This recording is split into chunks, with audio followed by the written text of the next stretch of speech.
Hello, this is me. This is Rachel. So we're going to do a voice recording kind of talking more about the very complex and the very toxic relationship that Jamie has with her mother and her father. I think the first video that I did about Jamie was more about her, and I didn't really touch base on really the in-depth issue between Jamie's mother, that the toxic relationship between Jamie and her mother and Jamie and her father.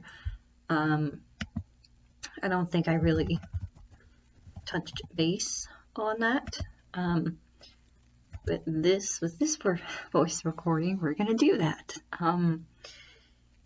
So as you know, Jamie, she's a fighter. She's a fighter because she has to be, and when she was 13, her father's drinking got really, really bad to where he could not control his inner demons anymore from his own past trauma that he did not deal with. And he used the source of alcohol to kind of cope with that pain and to cope with his own trauma from his own past that he didn't deal with. And so when Jamie was 13, that's when the physical abuse started with her father.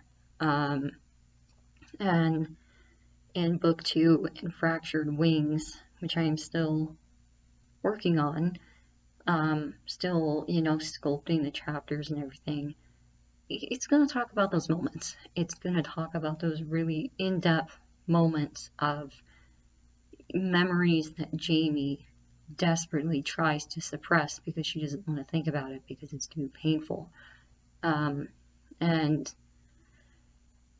it begs the question that it kind of begs the question of,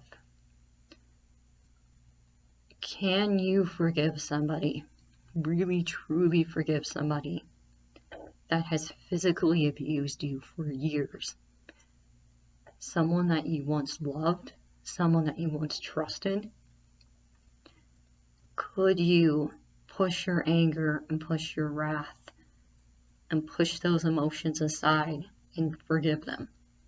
And it really, with the whole toxic relationship with Jamie and her mother and Jamie and her father, it really, really begs, or really makes you think of that overall big question of, could Jamie push her anger aside, push her pain, push her suffering aside of the physical abuse that her father put on her ever since she was 13 until she was 20, because she happened to leave the family house when she was 20, and that's when Fred took her in and all that stuff. So it really kind of begs the question of, could Jamie find a way to push her anger and to push her wrath aside that she has for her parents? Granted, it is a very, very, very damned relationship. Could she push those emotions aside, and could she really truly forgive her parents for the fact that her father physically abused her ever since she was 13 because of being an alcoholic and not being able to deal with his inner demons and deal with his own trauma from his own past, and to forgive her mother for not really caring, even though her mother always had that gut feeling that something was wrong, but didn't care to act upon it. Could Jamie forgive her mother for that? And along with the endless fights that they've had with each other, and how Jamie's mom has always thought, how Jamie's mom later on, when Jamie was 13, even like a smidge bit before then, when the fighting wasn't so bad, but especially when the fighting between Jamie's parents got really bad, when the physical abuse happened when she was 13, could Jamie forgive her mom for her mom being like, oh, well, you're just the bitch of the family. You're such a whore, man. And kind of treating her like the black sheep of the family, always putting the blame on her, but then favoring the little sister, Scarlett, favoring her more than Jamie. But yet her mother not acting upon that inner gut feeling that she always felt that something was wrong, that the dad was being physically abusive, but just not acting upon it. And it kind of begs that question with Jamie and her mother is, could Jamie forgive her mother? So really with Jamie and her parents, because of their toxic relationship and because of the fact that, Jamie's father, Steve, really hasn't been in her life the way that he's supposed to be, and how the fighting between Jamie's parents had some really, really rough patches before she was 13, but then it got really bad when Jamie was 13, because that's when the physical abuse happened. Really, with that overall message to me as the writer, when it comes to Jamie's relationship with her parents, is more on the lines of forgiveness, is learning to forgive the people that hurt you, that caused you fear, that caused you pain, that caused you to suffer, that caused you trauma. Learning to forgive them and finding it incredibly fucking hard to do so, and finding it nearly impossible to forgive these people that have put you through this drama, have put you through this shit. How do you forgive? How do you forgive? Do you embrace them and be like, oh, I forgive you for all the bruises and the cuts and the trauma and all of the things that you put me through, or do you not forgive them? Do you not forgive them and you hate them for the rest of your life and you only wish horrible things upon them? Like, how do you? It really just brings forth the message of forgiveness, of how do you forgive? Can you forgive? Is forgiveness a thing? What are the ways of forgiving somebody? How do you forgive that person? And for somebody like with Jamie's character, which sadly there are people that go through physical abuse all the time, and there are young kids that come from a broken home that don't have a stable home, that don't have a stable relationship with their parents, and sometimes their parents are on drugs, or one of their parents is on drugs, or both of their parents are alcoholic that have mental issues, or one of their parents is alcoholic that has mental issues, or sometimes this person has a sibling that they have to watch over and that they have to care for because they don't know, what's going to happen there. That they're just afraid that something is going to happen to their sibling, their little sister, or their little brother, and that they would rather take cuts in the bruises and be a shield for their siblings, and would rather put up with the wrath of their parents, or their parent that is very abusive, and would rather have that infliction put on them than having that affliction put on their siblings. So that's also kind of the same thing with Jamie, is, when it comes to her little sister Scarlett, I mean, granted, her parents favored Scarlett more than her, but Scarlett didn't know what was really going on. She kind of knew. Scarlett was very aware that, the father was an alcoholic, that the father had some drinking problems, that the father really wasn't a part of the family like he was supposed to be. He was gone majority of the time, because he would end up drinking, and he'd end up in an alleyway because he would be drinking so much, or that whole thing. So Scarlett was very aware of what was going on with the family, that they really weren't a loving family like they should have been. And Scarlett was aware that the mom, was a trauma nurse working at a hospital, but that, Jamie and her mother didn't get along. That Jamie and the mom, they did not get along, and they hated each other, that they were constantly fighting. But Scarlett,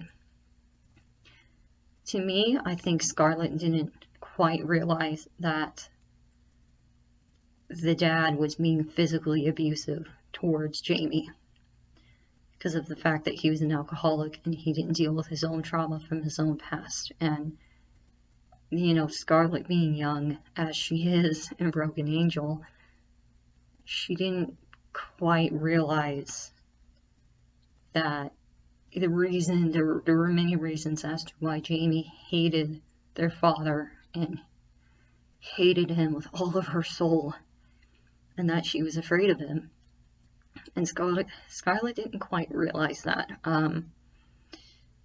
because Scarlett, majority of the time, would spend the night over at one of her friends' houses in a way to kind of, I guess, get away from the family. Because, ironically, in those moments when Scarlett did spend a night over at a friend's house, she would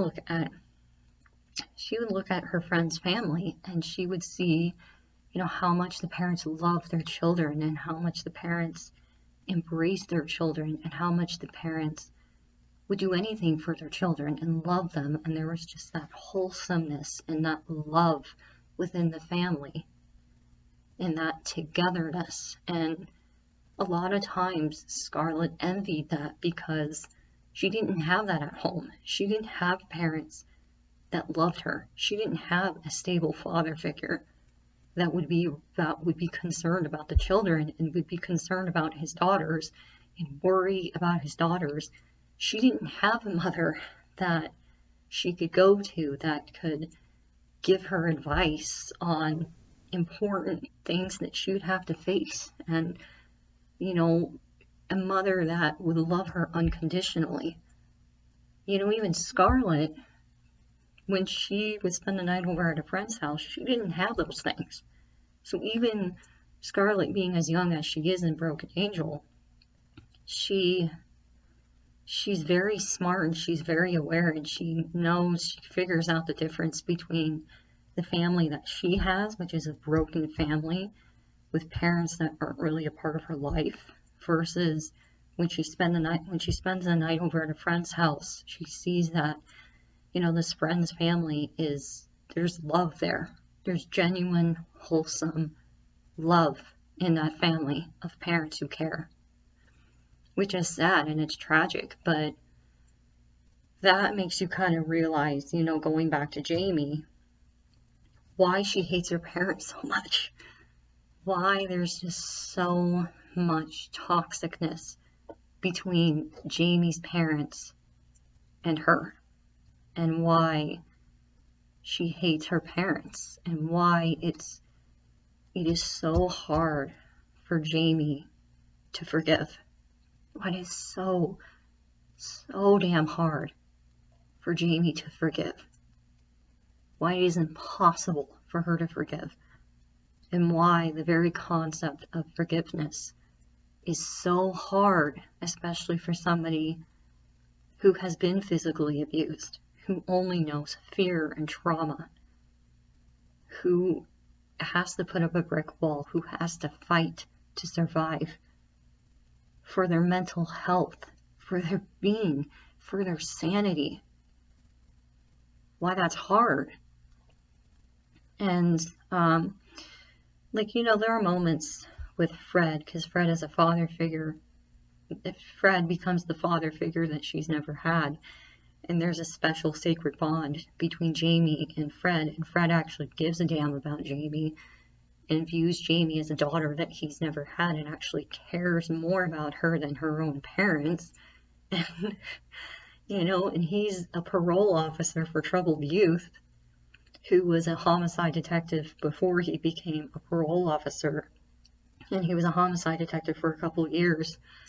And then he switched to being a parole officer for troubled youth because he saw how much help they needed. And he kind of became the guardian angel when it came to the troubled youth that he would help, and he would help change their life around for the better. And even with Jamie, she doesn't tell Fred everything.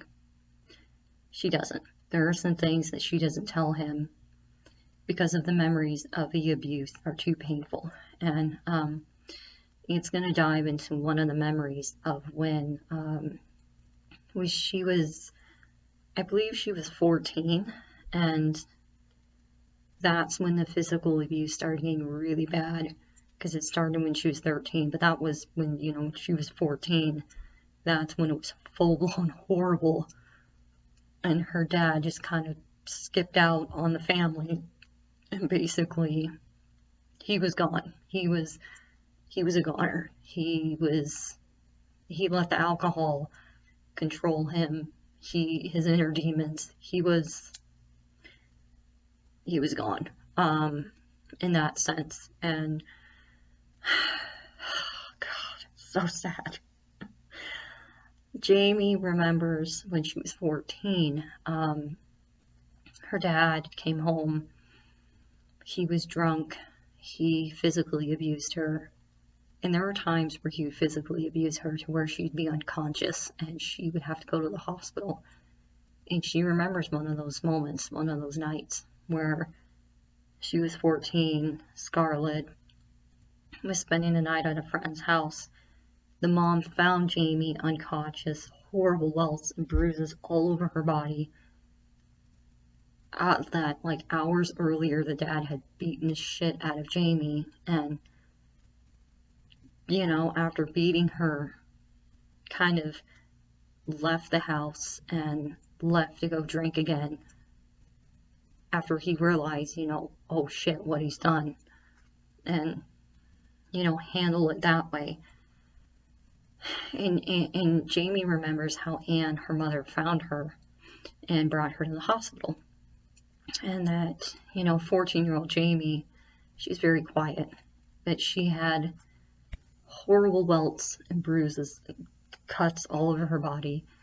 And, she had the hospital robe that normally patients wear when they go visit the hospital or they get a checkup or something. And her mom wasn't working her shift. Her shift as a trauma nurse, she was off that day.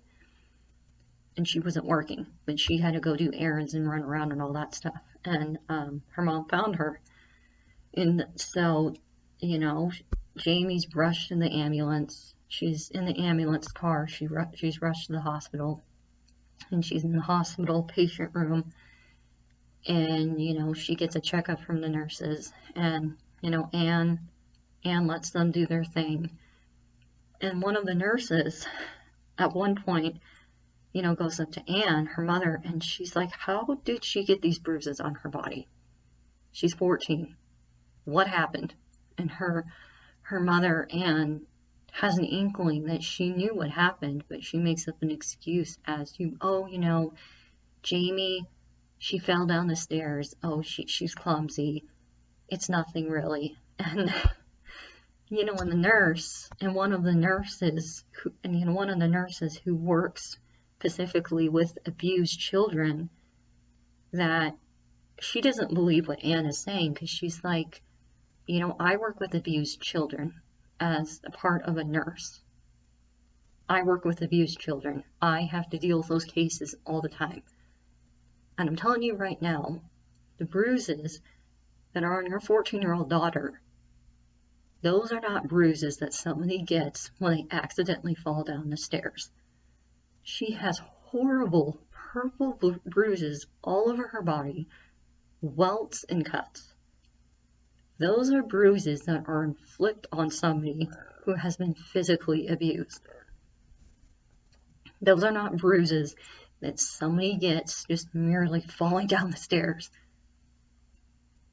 I'm going to ask you again, Anne, how did she get those bruises on her body? And Anne, Anne can't say anything. And she's like, I'm having, me and Steve, we're trying to work it out. We've been fighting and we're trying to work it out. And basically, the nurse in that moment that kind of has this gut feeling that something isn't right, she ends up telling Anne, she's like, if your daughter, if I see those bruises on your daughter ever again, and she comes into this hospital and she's in that horrible condition, I will call the police and I will get her removed from the house. I don't care if you and Steve are fighting. That's something that you need to work out with your husband. But if I see your 14-year-old daughter come into this hospital room, into this patient room, with those kind of bruises on her body, I will call the police and I will call Child Protective Services and I will get her removed from the house. And I will get Scarlett removed from the house as well. And in a way, the nurse kind of threatens Anne because she's like, this isn't right. This isn't right. A 14-year-old girl should not be having these kind of bruises, these kind of welts, these kind of cuts all over her body. It's not right. This should not be happening. And this better not be a common occurrence, because if this is going to be a common thing, you're going to have Child Protective Services at your doorstep that will take her away from the home, and that will take Scarlett away from the home as well. And then you will be in court. And I think that's one of the moments that Jamie remembers, is that this nurse had the bravery to speak up to Anne about this and had a gut feeling that something was going on, and that sadly that nurse, changed jobs before that whole incident happened again with her father physically abusing Jamie ending up at the hospital. I believe that nurse had a different job at a different hospital in a different state, so she left. But, that's one of the moments that Jamie remembers. And it's moments like that she doesn't tell Fred, that it goes to show you that in that moment that Jamie's mother, Anne, just doesn't care. Not really how a mother should be caring about their daughter who has horrible bruises and cuts and welts all over her. That Anne just does not care enough. And Jamie was 14 at the time when this happened. And that physical abuse and those common occurrences of having to go to the hospital, having to get checkups, those things happened commonly. It was a common occurrence. And it lasted until she was 20. Started when she was 13. And then that's when the self-harm and the cutting herself, that started when she was 15. And I believe it stopped when she was 16. Because Jamie started to cut herself physically with a knife when she was 15. Started to cut her wrist. And I believe that ended when she was 16. So, this whole voice recording touches base more on just how the toxicness between Jamie and her mother and Jamie and her father, and why it's so hard for her to trust people, and why in the chapters when she does talk to her mother, there's always a fighting between her and her mother because she hates her mom. She hates her mom. She hates her mom for not caring enough, for not listening. That her mom, for years, hasn't cared. And that Jamie gets to the point that, well, if I kill myself, nobody's going to care. Why? Why would anybody care? Why would anybody miss me? Nobody's going to give a shit if I kill myself. My mom's not going to care. My dad's not even going to know. Who's going to care, kind of thing. And it's, sadly, sadly, young kids who are abused, who are victims of physical abuse or even sexual abuse, they get to that point of desperation where they contemplate about killing themselves because they feel like their parents aren't going to care, that nobody's going to care, that their mom isn't going to care, their father isn't going to care, and that killing themselves would be so much more better because nobody's going to care, nobody's going to miss them anyway. And it's sad. And that's why, I'm an advocate for mental health, and I'm an advocate for somebody who believes that we, as a society, that we need to start talking about physical abuse more. And we need to start talking about how it ties in with mental health. And we need to stop brushing it under the rug and treating it as something that is a taboo subject when it is something that happens all the fucking time. We can't ignore it.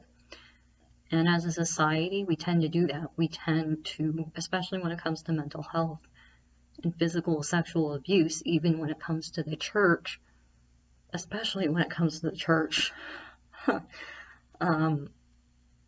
we like to just kind of brush it under the rug and be like, oh, well, not everybody does that. Not everybody physically abuses or sexually abuses people. No, not everybody does that, but you can damn well be sure that there are a lot of young LGBTQ+ IA kids, or just young youth in general, that come from broken homes, that come from a situation of physical and sexual abuse, that have mental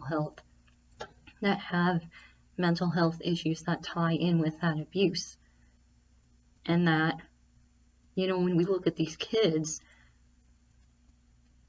that become young adults, we expect them to be okay. We expect them to handle the trauma on their own and to deal with it on their own. That they, they're all grown up now and that they can deal with it and they can handle it. And that's not the case. That's not the case. So I think that we, as people, especially when it comes to Jamie's situation, or young youth or people who have gone through Jamie's situation of coming from a broken home and having alcoholic parents and all that stuff, that we need to root for them and we need to advocate for them and we need to uplift them, and we need to realize that they do not have to go through this trauma on their own, that there are people out there that do care, that do give a damn, and that can help them on the right path, and that they do not have to deal with this trauma on their own. And nobody should have to. Nobody should ever have to deal with the trauma of being physically abused. Nobody should have to deal with trauma in general on their own, because trauma sucks. Trauma is like a disease. It just eats you from the inside out, and nobody should be having to deal with that trauma on their own, and it's not fair. And we need to have more people, especially as a society, we need to have more people that uplift these people that have been through trauma, that can help them heal so that they know that they're not alone. So I'm sorry, I ranted. I went off into a teary rant. I'm sorry, but yeah, this video was more about, or this voice recording is more about the toxic relationship that Jamie has with her parents and how she never gets along with her parents, and as to why. All right, toodles.